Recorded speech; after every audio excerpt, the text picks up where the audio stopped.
खाली मार देना यार।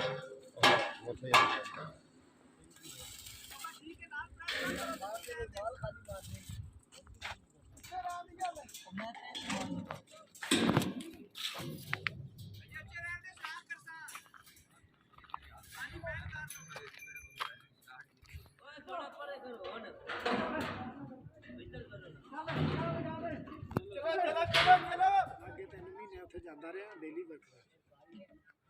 और उत्थे एक महीने बाद 10 किलो 5 किलो घ्यो ते 5 किलो आयल